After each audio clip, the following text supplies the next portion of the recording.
Part 1. You will hear a man telephoning a friend to find out about their local public library. First, you have some time to look at questions 1 to 4.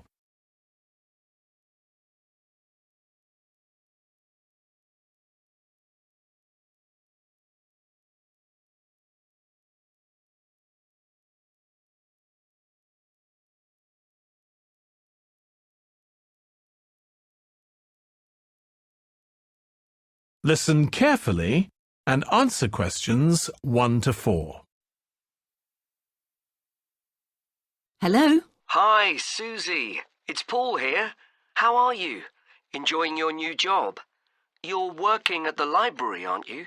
Yes, I started when the library reopened a month ago. It's great. Actually, Carol and I have been meaning to join for a while. Oh, you should. It doesn't cost anything, and the new library has all sorts of facilities. It's not just a place where you borrow books. For instance, there's an area with comfortable seats where you can sit and read the magazines they have there. Some people spend the whole morning there. Wish I had that amount of time to spend. Yes, you must be pretty busy at present, with the children and everything. We are, yes. But we're hoping to get away this summer. We're thinking of going to Greece. Well, we've got a much larger section of the library devoted to travel books now, so you should come and have a look. I can't remember if there's anything specifically on Greece, but I should think so. OK. Now, Carol's organising a project for the history class she teaches at school. It's about life in the town 100 years ago. Do you have anything that might be useful? Yes. Actually, we've now got a new section with materials on the history of the town and surrounding region. Right. I'll tell her. You can't always find that sort of thing on the internet. Now, in the old library, there used to be a separate room with reference books. It was a really nice, quiet room. Yes, we've put those books in the main part of the library now, but we do have a room called the community room. It can be hired out for meetings, but at other times, people can use it to study. I might use that. It's hard to find anywhere quiet at home sometimes. I can't remember how old your son and daughter are. We've introduced a special section of fiction written specially for teenagers, but they might be a bit young for that. Yes, they would be. Before you hear the rest of the conversation, you have some time to look at questions 5 to 10.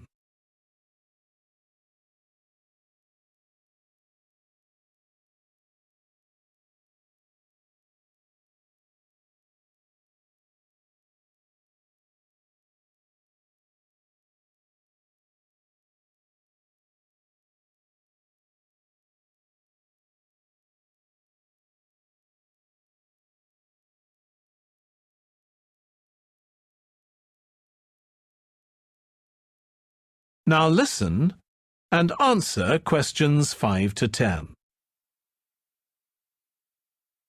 Well, we do have lots of activities for younger children. Yes? For example, we have a science club. At the next meeting, they're going to be doing experiments with stuff that everyone has in the kitchen, sugar and flour and so on. They might be interested, yes.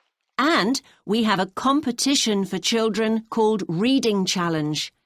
That doesn't begin until after the end of term. They have to read 6 books and they get a certificate if they manage it. So that gives them something to do while they're on holiday, instead of getting bored. That's the idea. And there's special activities for adults too. On Friday, we have a local author called Tanya Streep, who's going to be talking about her new novel. It's called Catch the Mouse, and she based the story on a crime that actually took place here years ago. Right. We're not free on Friday, but I'll look out for the book. Now, this probably isn't for you, but we do have IT support available for members. We get quite a few older people coming along who are wanting to get up to speed with computer technology. It's on Tuesday mornings. They don't need to make an appointment or anything. They just turn up. Well, my mother might be interested. I'll let her know. OK. And there's another service which you wouldn't expect from a library, which is a free medical checkup. The hospital arranges for someone to come along and measure the level of sugar in your blood, and they check cholesterol levels at the same time. Really? Yes, but that's only for the over 60s, so you wouldn't qualify. OK. Well, I'll tell my mother. She might be interested. What other information? Well, we do have a little shop with things like wall charts and greetings cards, and also stamps, so you can post the cards straight away, which is really useful. Yeah. Well, I'll bring the children round at the weekend and we'll join. Oh, one more thing. I'll be bringing the car. Is there parking available? Yes, and it's free in the evening and at weekends. Perfect. Well, thanks, Susie. See you soon. That is the end of part 1. You will now have half a minute to check your answers.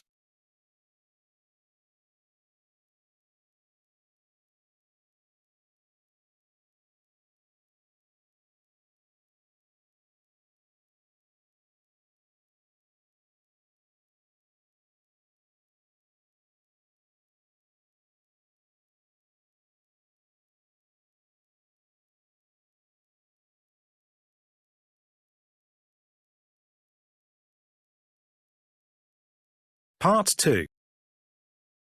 You will hear part of a training session for new employees at a large travel company. First, you have some time to look at questions 11 to 17.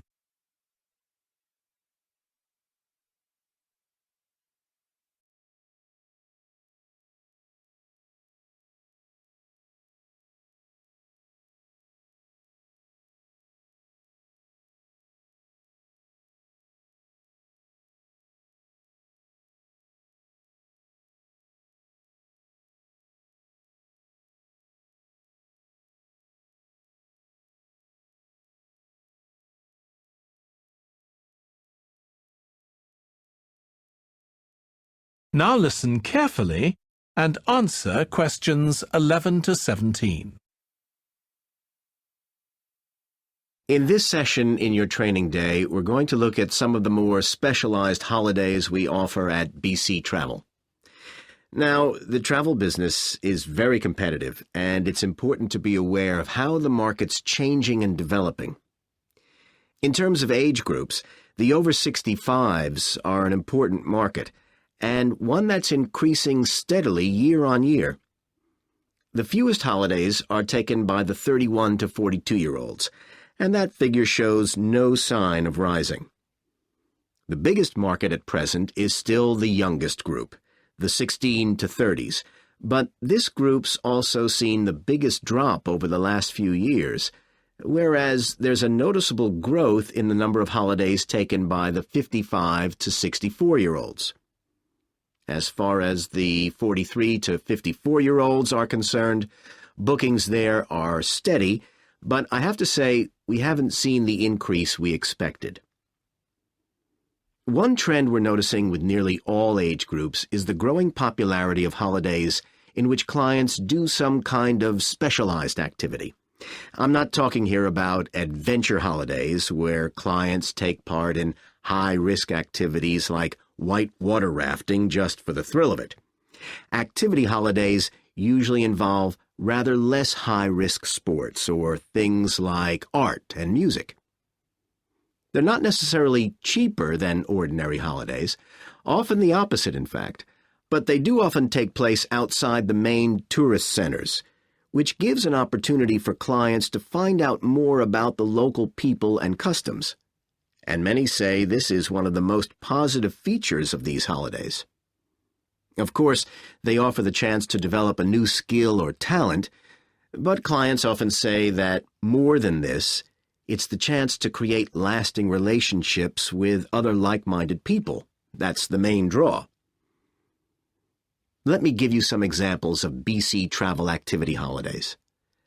Our painting holidays take place in 4 different centers in France and Italy, and they're very popular with clients of all abilities from beginners onwards.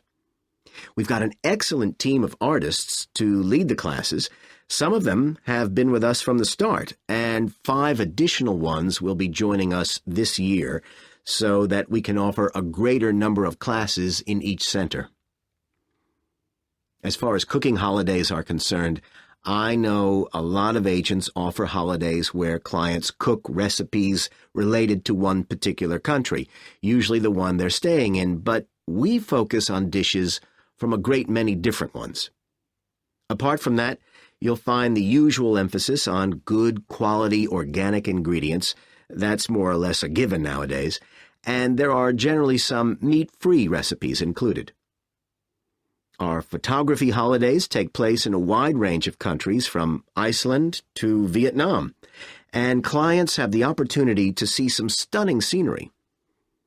Groups are small, no more than 8, so clients can have one-on-one tuition during the holiday, and excursions are arranged with fully trained guides. At the end of each holiday, an exhibition is held of the photographs taken, so that clients can see one another's work and receive valuable feedback from the tutor. Before you hear the rest of the training session, you have some time to look at questions 18 to 20.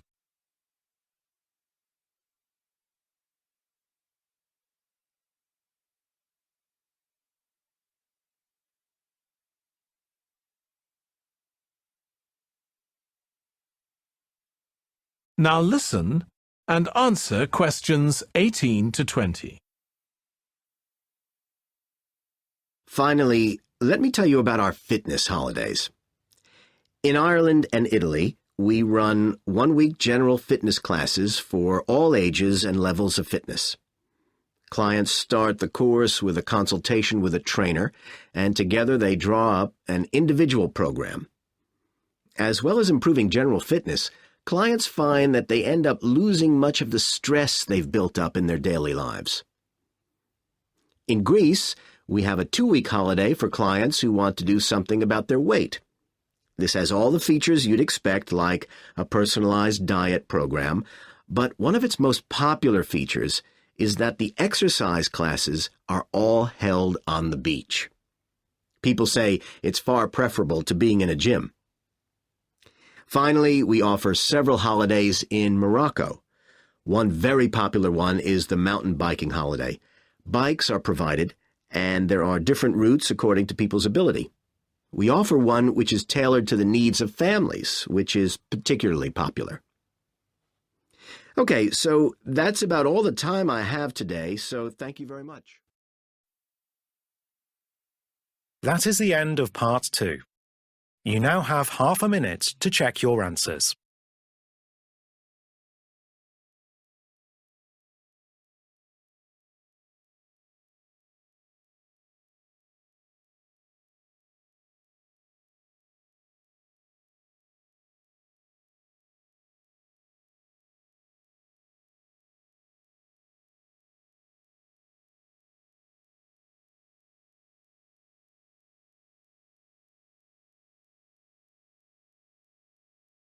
Part 3.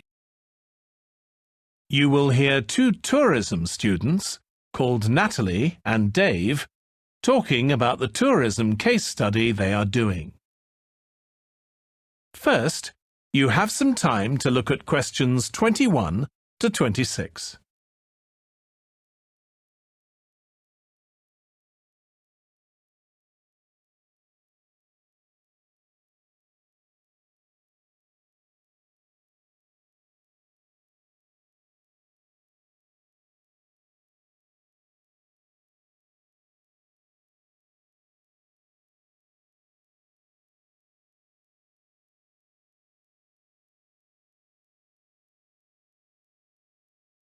Now listen carefully and answer questions 21 to 26.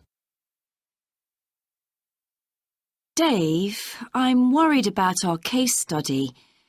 I've done a bit of reading, but I'm not sure what's involved in actually writing a case study. I missed the lecture where Dr. Baker talked us through it. OK, well, it's quite straightforward. We've got our focus. That's tourism at the Horton Castle site. And you said you'd done some reading about it? Yes, I found some articles and made notes of the main points. Did you remember to keep a record of where you got the information from? Sure, I know what a pain it is when you forget that. OK, so we can compare what we've read. Then we have to decide on a particular problem or need at our site. And then think about who we're going to interview to get more information. OK, so who'd that be? The people who work there? And presumably some of the tourists too? Yes, both those groups. So we'll have to go to the site to do that, I suppose. But we might also do some of our interviewing away from the site. We could even contact some people here in the city, like administrators involved in overseeing tourism. OK, so we'll need to think about our interview questions and fix times and places for the meetings. It's all going to take a lot of time. And if we can, we should ask our interviewees if they can bring along some numerical data that we can add to support our findings. And photographs? I think we have plenty of those already. But Dr. Baker also said we have to establish with our interviewees whether we can identify them in our case study or whether they want to be anonymous. Oh, I wouldn't have thought of that. OK, once we've got all this information, I suppose we have to analyse it. Yes, put it all together and choose what's relevant to the problem we're focusing on, and analyse that carefully to find out if we can identify any trends or regularities there. That's the main thing at this stage, rather than concentrating on details or lots of facts. OK, and then once we've analysed that, what next? Well, then we need to think about what we do with the data we've selected to make it as clear as possible to our readers. Things like graphs or tables or charts. Right. Then the case study itself is mostly quite standard. We begin by presenting the problem and giving some background, then go through the main sections. But the thing that surprised me is that in a normal report, we'd end with some suggestions to deal with the problem or need we identified. But in a case study, we end up with a question or a series of questions to our readers, and they decide what ought to be done. Oh, I hadn't realised that. Before you hear the rest of the discussion, you have some time to look at questions 27 to 30.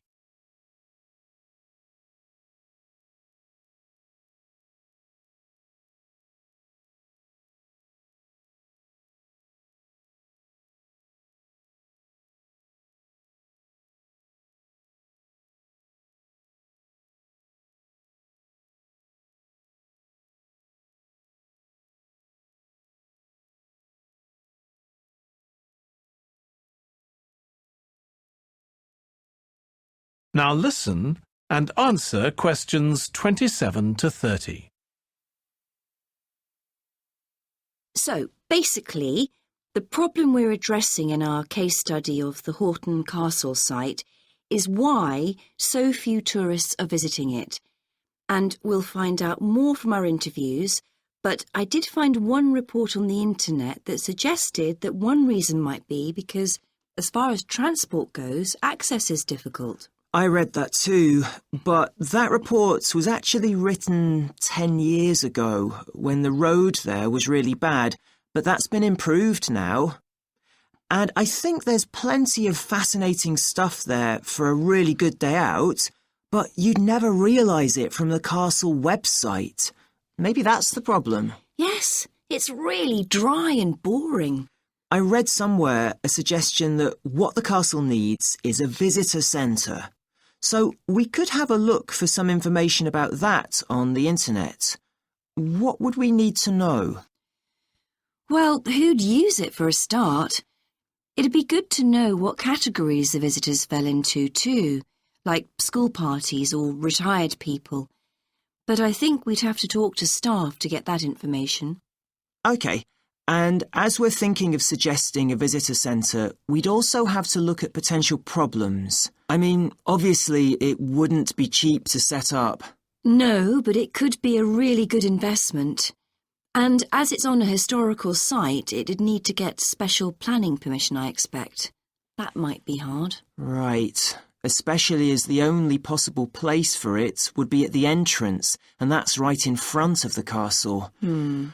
But it could be a good thing for the town of Horton. At present, it's a bit of a ghost town. Once they've left school and got any skills or qualifications, the young people all get out as fast as they can to get jobs in the city, and the only people left are children and those who've retired. Right. Something else we could investigate would be the potential damage that tourists might cause to the castle site.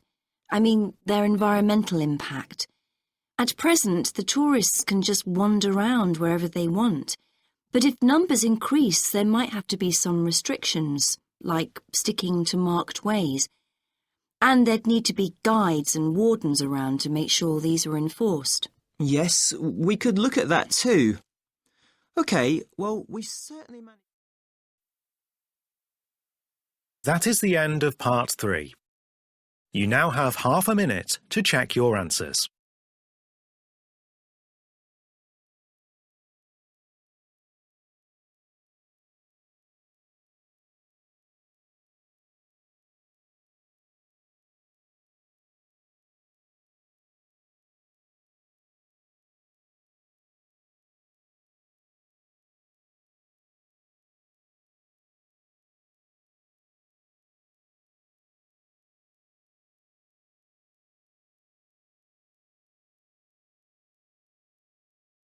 Part 4.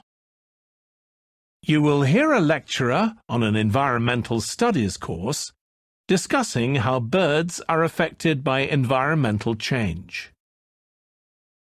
First, you have some time to look at questions 31 to 40.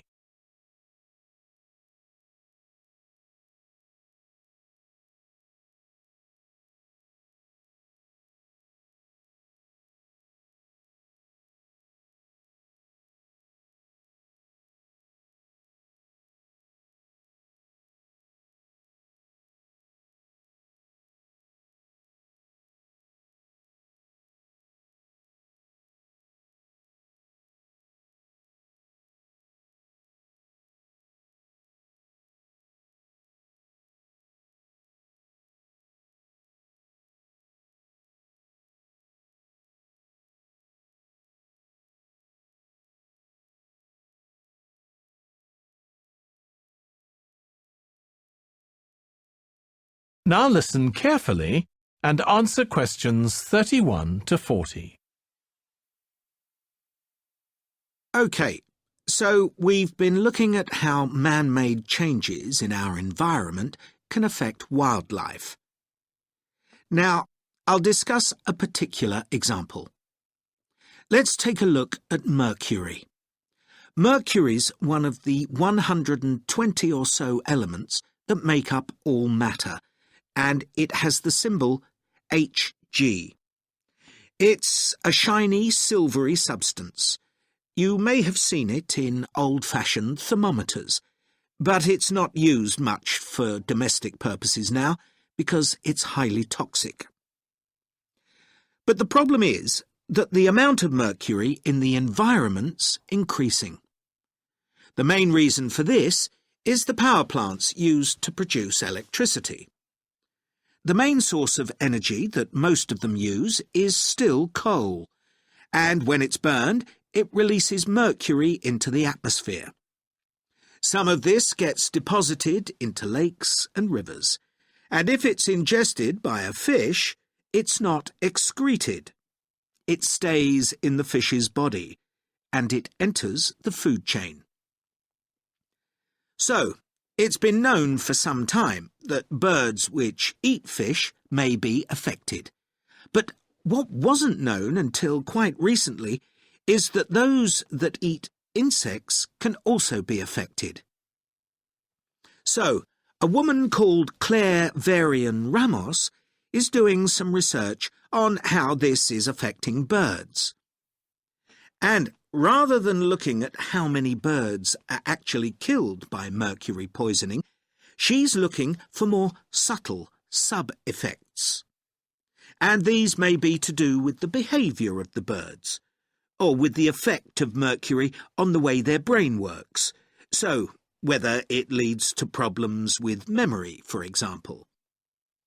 And she's particularly focusing on the effects of mercury on bird song.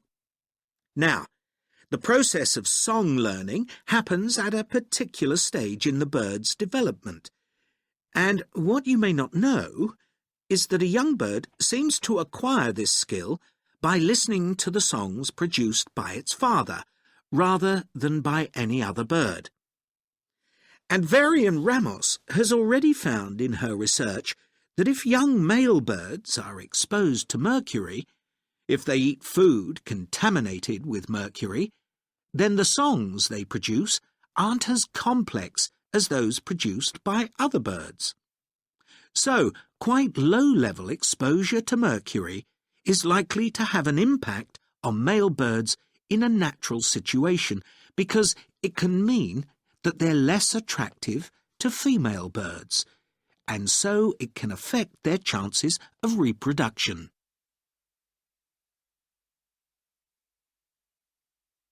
Now, the way she's carrying out this research is worth thinking about. She's using a mixture of studies, using birds kept in laboratories and studies carried out outdoors in the wild. The lab-based studies have the advantage that you don't get all the variables you would in a natural setting. So, the experimenter has a much higher level of control, and that means they can be more confident about their results in some ways. And, of course, they don't have to worry about going out and finding the birds in order to observe them. So, what are the implications here for humans? Well, because many birds are migratory, they may be transporting mercury far from contaminated sites. For example, it's been found that ducks who'd been feeding at a contaminated site were later shot by hunters over 1,000 kilometres away, and presumably eaten. But these birds likely had mercury levels high enough to warrant concern for human consumption. In addition, going back to song learning by birds, we saw that this may be affected by mercury contamination. Well, we also know that in humans, mercury causes developmental delays in the acquisition of language, and in fact this process is very similar in the brain regions it involves, and even the genes that are involved. But mercury contamination has other important implications for humans as well. It's now known that an unborn child can be affected if the food eaten by its mother contains high levels of mercury, and these effects can be quite substantial.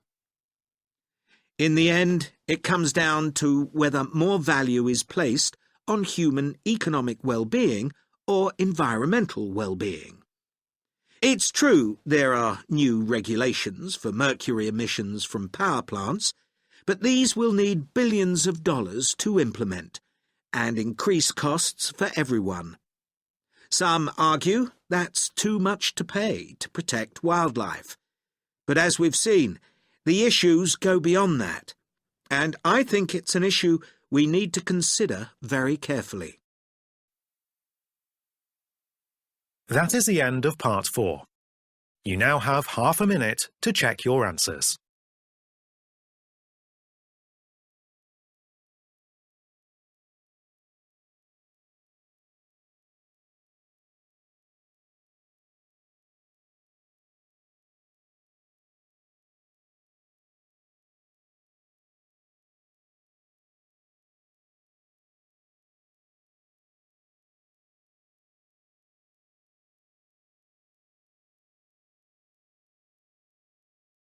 That is the end of the listening test. In the IELTS test, you would now have 10 minutes to transfer your answers to the listening answer sheet.